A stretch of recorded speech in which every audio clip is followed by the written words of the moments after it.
37-year-old mystery is solved. Part of it anyway. Investigators in Miami County, Ohio, north of Dayton, now know the identity of the so-called buckskin girl. A woman lies beside a quiet road, unnoticed for days.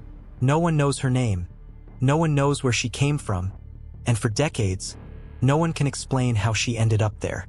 What happened in those final moments? Why did no one recognize her? And how can a person simply vanish from the world without a trace? This is a case where time erased answers and technology had to rebuild them piece by piece. A young woman found in 1981 remained unidentified for more than 37 years. Her identity hidden behind silence, distance, and missing records. How did modern science finally reveal who she was? And why did the mystery still not fully disappear even after her name was found? The story begins on a spring day in 1981 in Troy, Ohio. 3 men walking along Greenlee Road noticed what looked like a discarded coat in a roadside ditch. One even joked about picking it up, but as they got closer, they realized it was a young woman lying motionless. They immediately called authorities. Police arrived and secured the scene. She was fully dressed in a suede deerskin coat, Wrangler flared jeans, and a brown sweater, but had no shoes. Her clothes were neat, and her hair was carefully braided. There were no documents, purse, or anything to identify her. Medical examination later revealed she had suffered severe injuries. There were strong impacts to her head and neck, along with a serious injury to her liver. The official cause of death was determined to be pressure applied to the neck, and experts estimated she had died roughly 2 days before her body was discovered. Despite these findings, there were no clear signs of sexual assault, which made the case even more difficult to interpret. Her fingerprints were collected and checked against available databases, but no match was found. With no identity, investigators turned to the public. A facial reconstruction was released through newspapers and television, describing her as a young woman between 18 and 26, average build with reddish-brown hair. Despite wide exposure, no one came forward. One striking detail was her suede deerskin coat, which led to the nickname Buckskin Girl. Her belongings were preserved in hopes future science could help. Investigators explored theories. She may have been a runaway, but her clean feet suggested she hadn't traveled far on foot, indicating she was likely transported. Another idea was a sudden conflict with someone she knew, but no evidence confirmed this. A serial offender active in the region was considered, but the victim profile didn't match. The case went cold for years. In 2001, it was reopened using improved forensics. DNA was extracted and compared to hundreds of missing persons, but no matches were found. By 2016, newer reconstructions and advanced testing revealed more clues. Pollen on her clothing suggested travel routes, while isotope analysis of her hair and nails pointed to time spent in both the northeastern U.S. near Canada and regions in the western U.S. near Mexico. This surprising combination changed the direction of the investigation. It suggested she may not have stayed in one place.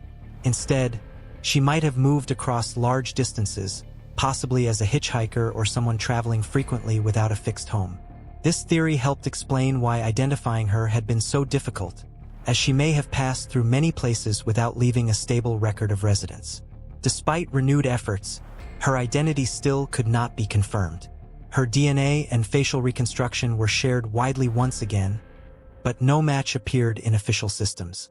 The case remained open, waiting for another breakthrough. That breakthrough finally came in 2018 when her preserved DNA was sent to a specialized group that uses genetic genealogy to solve cold cases. Instead of relying only on direct matches, this method searches for distant relatives through public ancestry databases.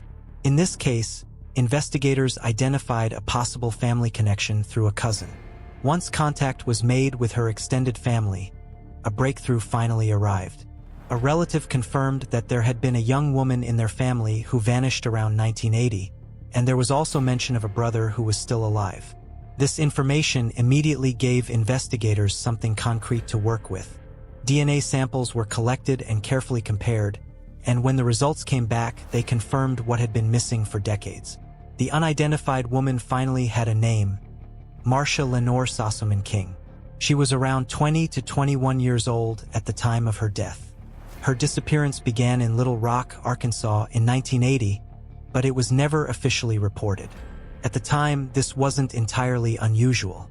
She was an adult and had a known pattern of leaving home and traveling on her own.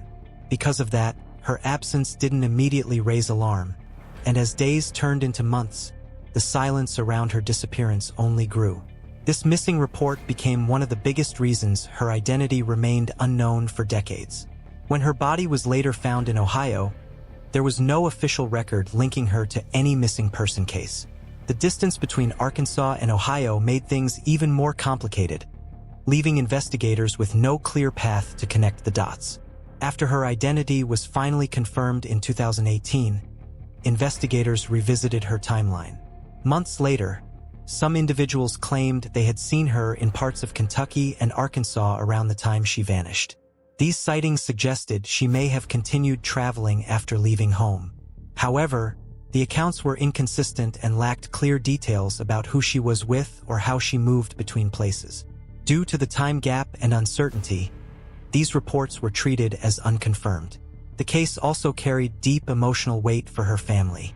Her father had passed away just months before she was identified, never knowing what happened to his daughter. Her mother, still living in Arkansas, had spent years holding on to hope, keeping her contact details unchanged, waiting for a sign that never came. She had been buried in 1981 at Riverside Cemetery in Troy, Ohio, under an unnamed grave for 37 years.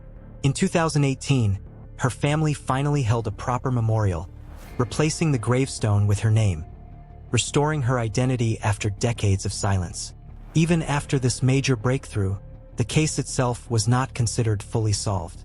Knowing her identity answered one major question, but it did not explain what happened in her final moments. Investigators continued working to determine who was responsible for her death. Evidence suggested that she may have been traveling with someone shortly before she was found.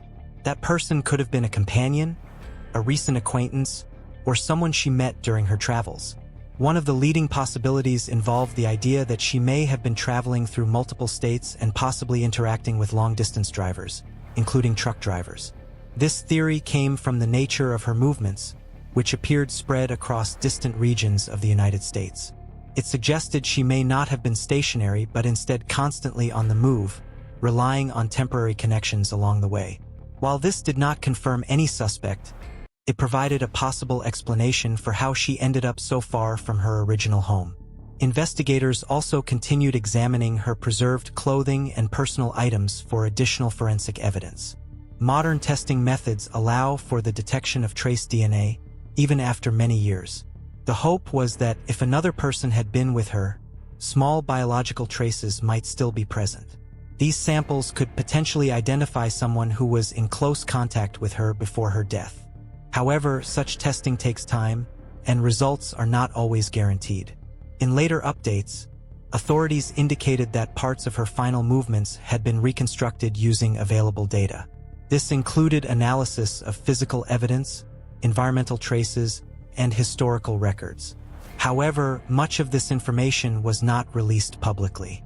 Investigators often withhold certain details to protect the integrity of ongoing investigations and to avoid alerting potential suspects who may still be alive. Despite extensive efforts, many questions remain. Her final days suggest constant movement, uncertainty, and no stable support system, possibly living a transient lifestyle that made her vulnerable and difficult to trace.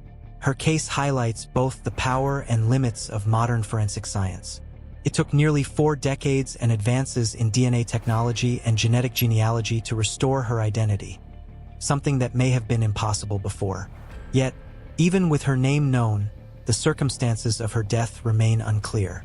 Her case is only partially resolved, standing as both a scientific breakthrough and a reminder that some truths can remain hidden for years. And somewhere in that unanswered question lies the final piece of her story, still waiting to be found. If you found this story meaningful, stay connected for more real cases explained in a clear and simple way.